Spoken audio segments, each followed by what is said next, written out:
Hai teman-teman, kembali lagi di channel Pendapat Joseph. Hari ini Roma melawan Inter.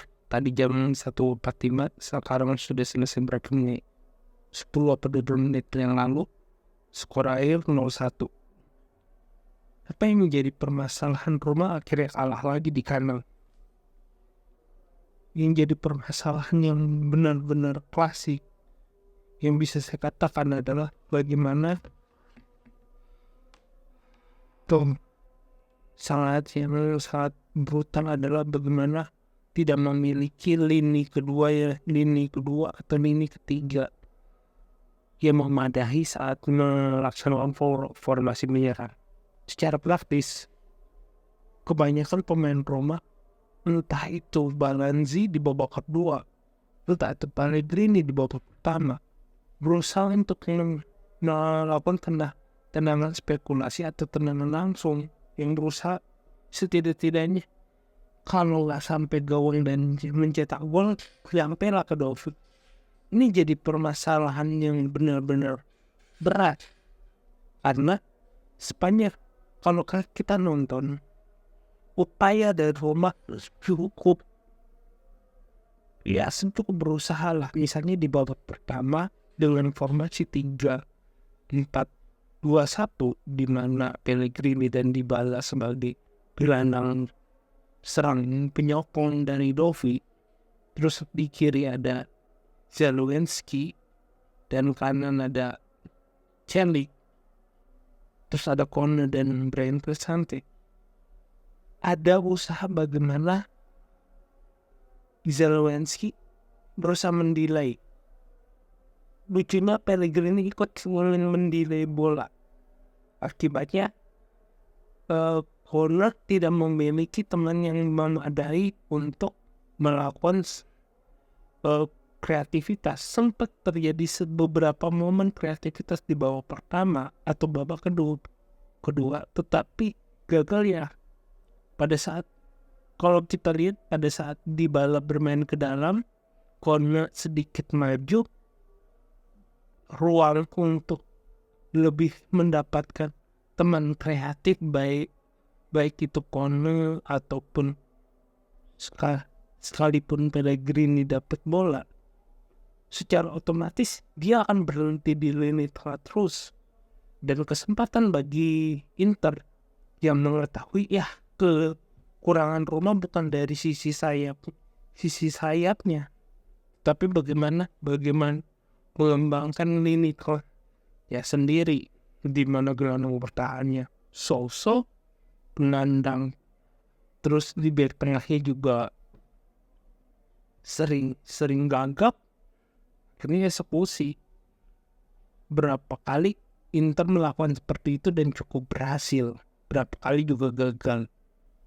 Apakah penes sayap Inter berbahaya? Ya,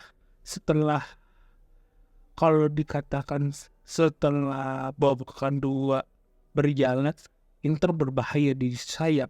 Di babak pertama Roma lebih berbahaya di sayap, tetapi yang menjadi permasalahannya adalah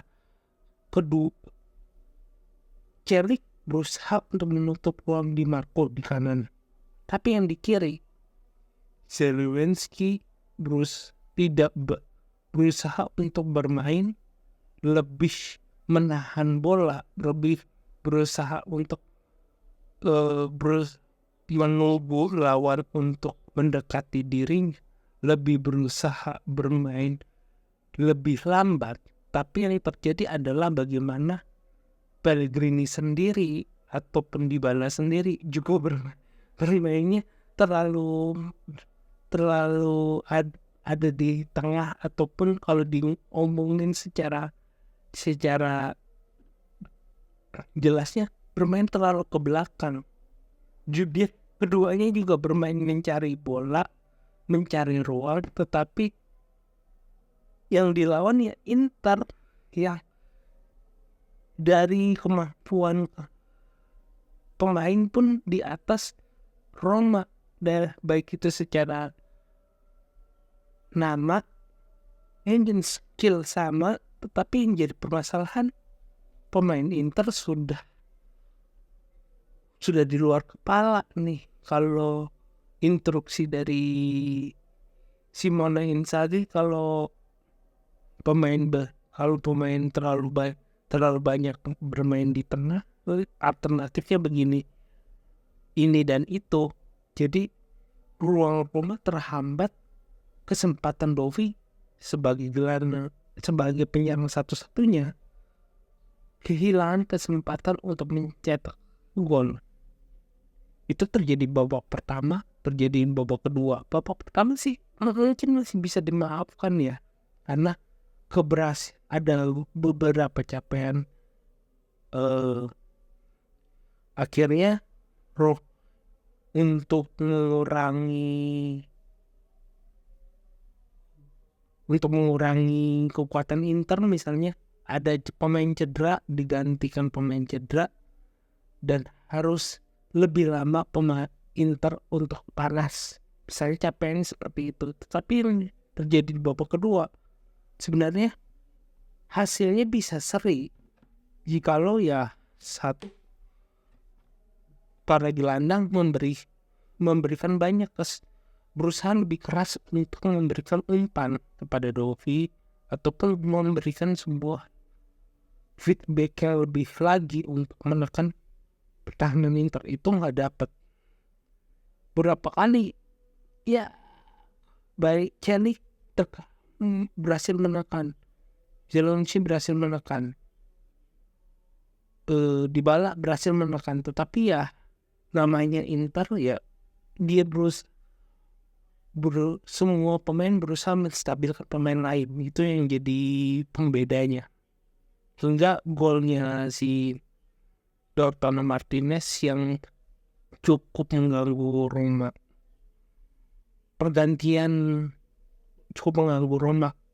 Arti itu juga terjadi karena Kone digantikan Nicola Visil berusaha bermain sesuai kapasitas Kone, tapi bakat dan pengalaman cukup jauh. Jadi berapa kali mengumpan itu out, berapa kali berusaha menahan bola, kehilangan bola, hingga kebobolan. Salah satu indikator dia kebobolan atau ya belum pas aja.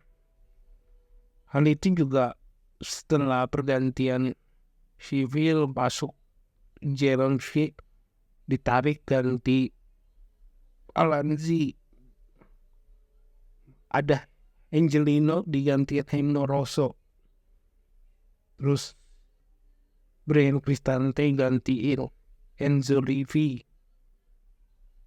Nah itu Mancini juga digantikan siapa tuh? Dybala digantikan Solo. Itu yang jadi permasalahan juga. Solo ya dari kemarin bermain egois.